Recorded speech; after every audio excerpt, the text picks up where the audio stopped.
Welcome to OkState Daily. Casey Porter here. So glad you decided to tune in. Hey, it was a good night last night for the Cowgirls. Just kind of a comfortable win at home again at Gallagher Arena against Arizona State, the Lady Sun Devils. And it was a game the Cowgirls got out to a lead, just kind of kept extending it.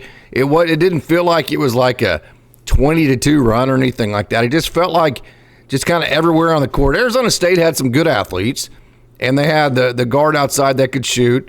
They had a couple of big girls. I think they had a 6'7" post player, but they really struggled to put the ball in the bucket. When you struggle to put the ball in the bucket against this Oklahoma State team, OSU has so many scores. Staley Hurd had another huge night last night, and then we saw Annegret Asi get hot as well. And it was good to see Tenin Magassa get into double digits scoring again.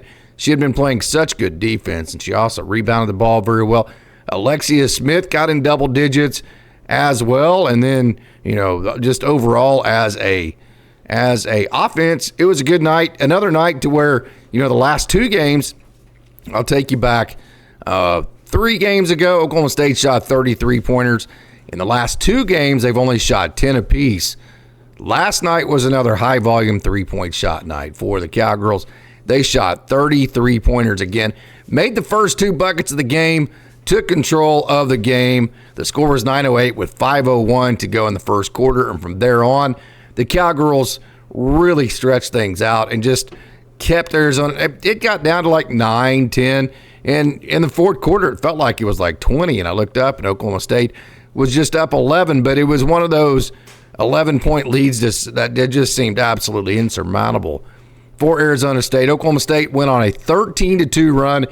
In the first quarter, they took a 12-point lead at the end of the first, going into the second, and that 12-point lead is kind of how it was for the rest of the night. It stayed that way. Alexia Smith hit a layup with 4 seconds to go in the first half, and then the Cowgirls went up 15, so they had a 15-point lead at halftime. Got that lead up to as many as 22 points in the second half.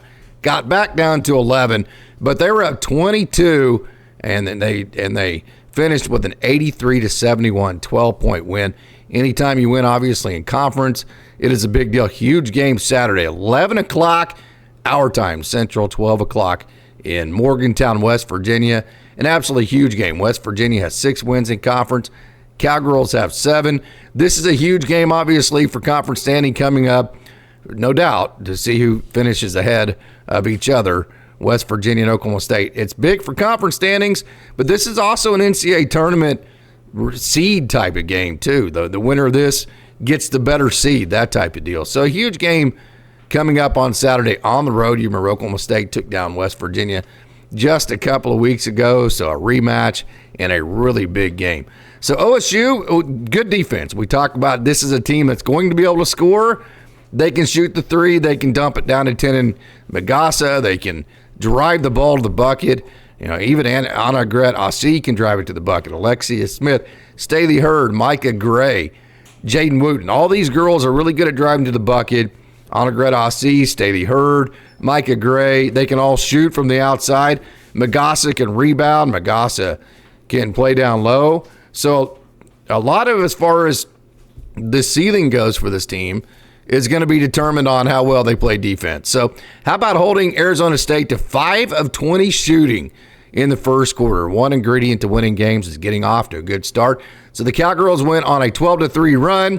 At the same time, they were going on that 12-3 run. They were holding Arizona State to 5 of 20 shooting in the first quarter, 0 of 5 from three-point range, and just 1 of 10 from behind the arc in the first half. So Oklahoma State did a great job forcing Arizona State into some tough buckets. We mentioned just a minute ago, Arizona State had a hard time scoring, and a lot of that was because of the good defense the Cowgirls were playing. Arizona State, I will say, they did get hot in the second half, no doubt. Matter of fact, they made 6 of their 8 3-pointers that they took, but it was too little too late because, again, when Oklahoma State has a 22-point lead, yes, they did. They did get hot, shave it down to, I believe it was 9 at one point. Eventually, it ended up at 12. But the lead was insurmountable by the time Arizona State actually started knocking down shots. After having back-to-back games, I mentioned a minute ago, with just 10 3-pointers, last night, 30 3-point shots taken, and Oklahoma State made 11 of them. That's 36.7%. You'll definitely take that as a team from behind the arc, and OSU shot 41.7% from the floor. So a good night overall, a really good night on defense, especially in the first half. But I'll tell you what, when you balloon it up to 22 points and you're scoring seemingly at will, sometimes you kind of lose, I don't want to say focus, but it's easy to lose the edge that you had to start the game that built that 22-point lead. So I don't think there's really anything to worry about as far as that goes. Oklahoma State also outscored Arizona State in second chance points. They also outscored Arizona State in bench points by 6 apiece. So they scored 6 more second chance points, 6 more bench points, and they scored 9 more points off of turnovers. It's kind of like in football when you talk about those hidden yards, those hidden buckets. So the points off of turnovers and the points off of second chance opportunities and putbacks and that kind of thing. Those are kind of hidden points, but really big last night because Oklahoma State, again, second chance points, bench points, and then points off of turnovers were really big. Matter of fact, 21 points right there went to that lead that the Cowgirls got, and then scored 21 fast break points. So between those 3 factors and the fast break points, there's 42 points in total, and they outscored Arizona State by 10 in fast break points. So really everywhere on the stat sheet, the Cowgirls dominated the Arizona State Lady Sun Devils, and it showed on the scoreboard. OSU shot 5 more free throws than Arizona State, which meant the big deal there is they were driving the ball to bucket. And when you drive the ball to bucket, you get fouled. That's usually when you do get fouled. So it's always good to see the Cowgirls shooting quite a bit of free throws because that means they're being aggressive and going to the line and not just settling for 3-pointers. Last night we mentioned 33 pointers, but again, shooting 5 more free throws, that tells you it wasn't just those 3-pointers. That was the offense. How about Staley Hurd? Another huge night. She's coming off of her career-high 34 points this past weekend at Texas Tech. Backed that up with 28 points last night and just had an unbelievable night. Had another double-double, 28 points and 10 rebounds. And so she had another, like I said, just another double-double. 2 assists. Rumor has it she also swept the floor before the game, sold concession stand at halftime, and did everything else because, my oh my, doesn't she do everything on the basketball floor. Good to see Annegret Aussie get hot again. She had 14 points last night in 29 minutes. She was 4 of 10 from 3-point range and also had 4 rebounds and 4 assists. So an active night for Aussie. On the year, Annegret Aussie is shooting 38.7% from 3-point range. That is just simply fantastic.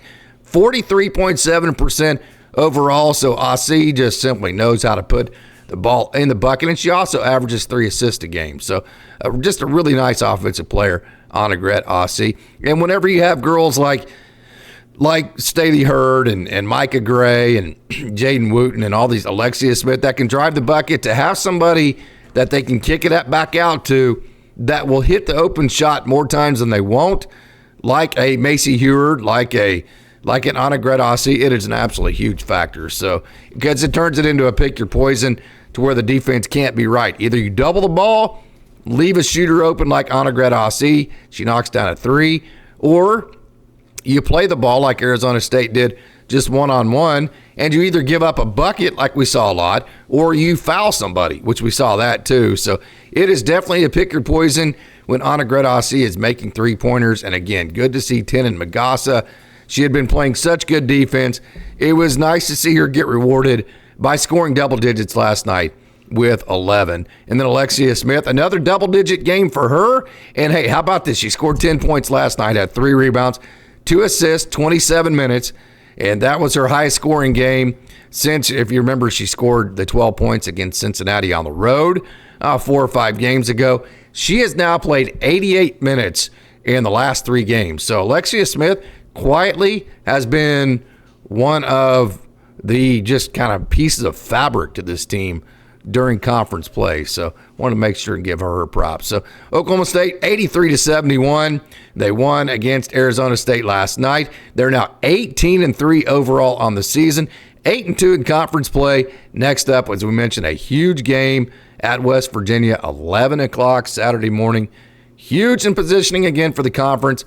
Also a huge game likely for NCAA tournament seeding. So cannot wait to check that game out. So thank you so much for tuning in to OKState Daily. Go Pokes!